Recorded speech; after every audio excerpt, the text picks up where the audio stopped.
నాతో మాట్లాడుమయ్యా, నన్ను దర్శించుమయ్యా. మన ప్రభువైన రక్షకుడైన యేసుక్రీస్తు పరిశుద్ధ నామములో మీ అందరికీ శుభములు తెలియచేయుచున్నాను. మీరందరూ క్షేమంగా ఉన్నారని ఆశిస్తూ ఉన్నాను.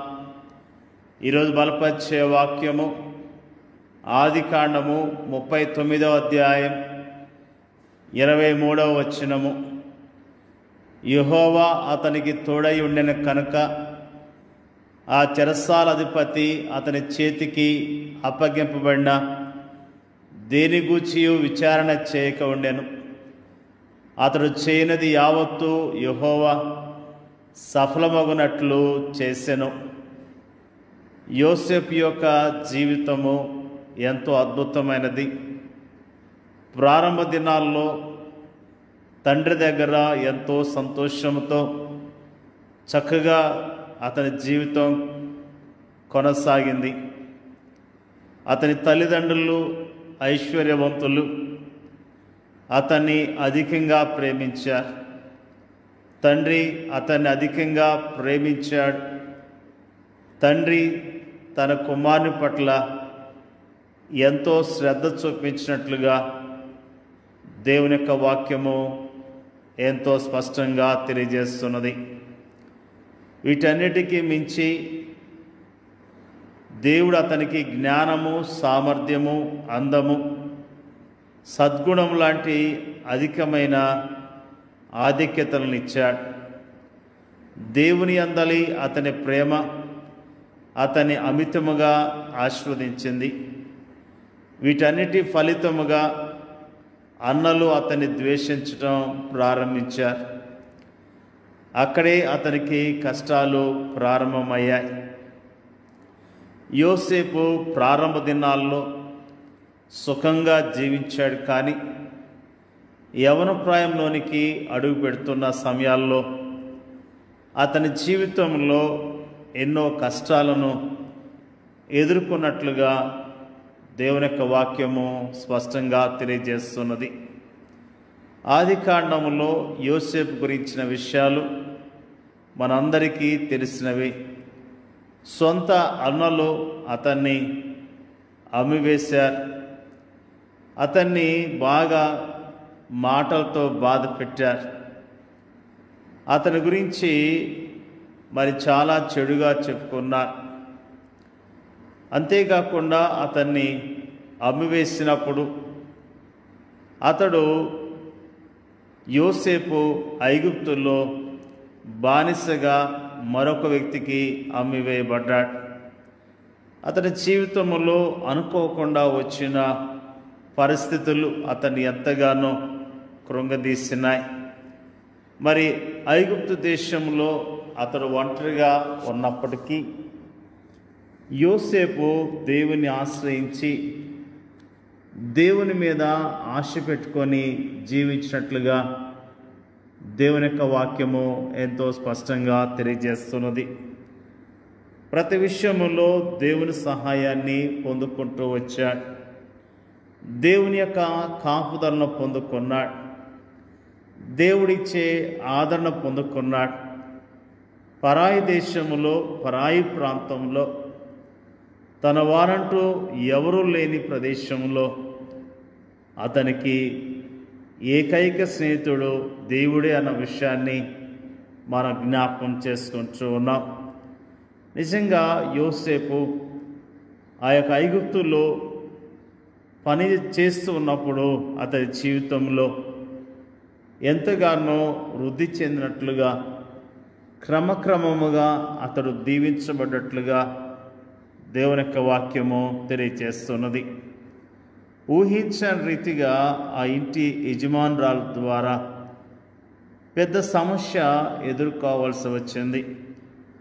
పాపానికి దూరముగా పారిపోవటం ద్వారా యజమానుడి యొక్క భార్య పగబట్టి అతని గురించి చెడుగా చెప్పి చెరసాల్లో వేయించినట్లుగా దేవుని యొక్క వాక్యము తెలియజేస్తున్నది.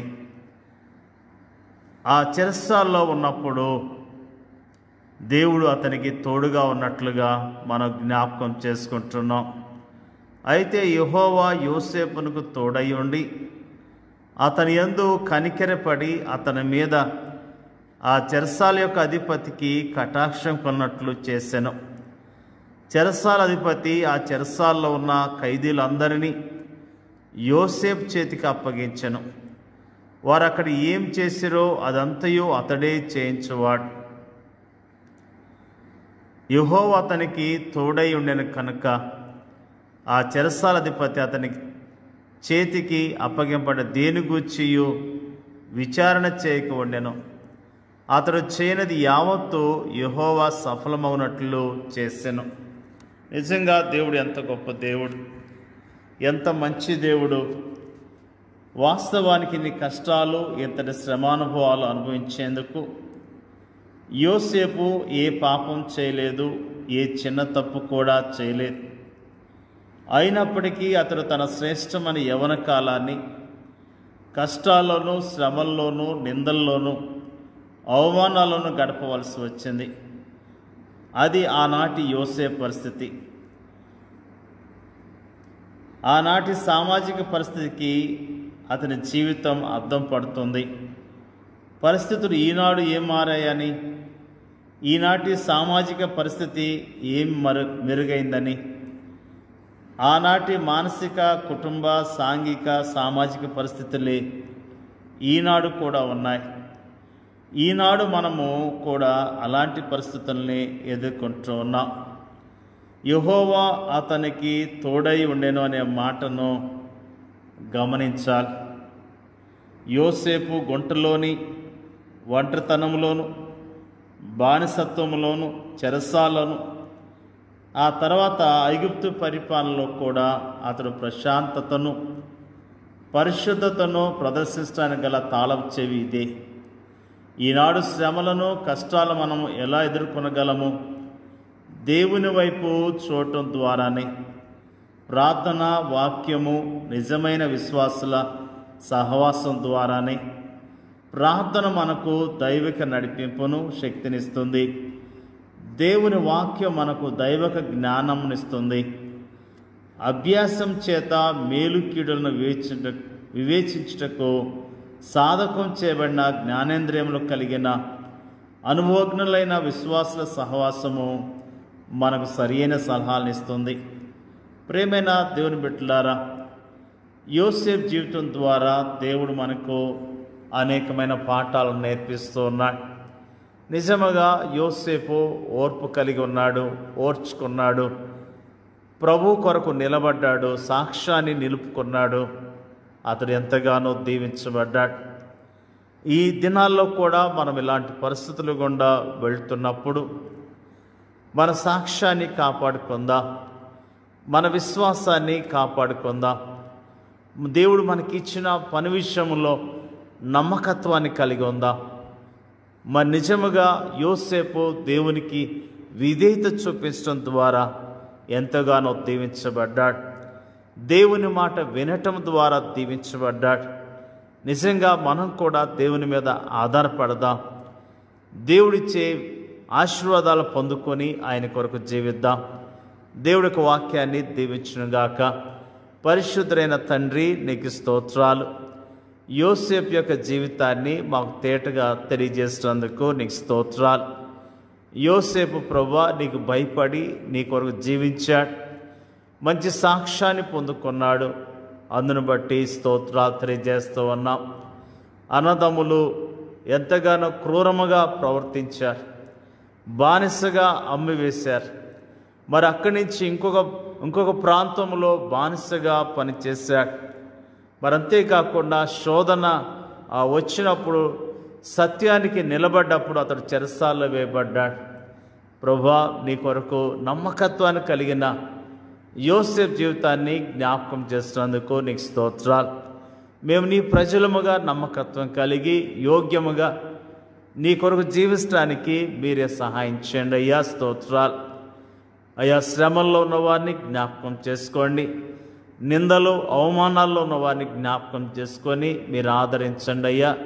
ప్రార్థన చేయించున్నాం. ఎలాంటి శ్రమలు కష్టాలు వచ్చినా ప్రభు మాకు తోడై ఉన్నాడనే ధైర్యం కలిగి విశ్వాసంతో జీవించడానికి నీ కృపను మెండుగా దయచేయమని యేసుక్రీస్తు నామంలో అడుగుచున్నాం తండ్రి. ఆమేన్.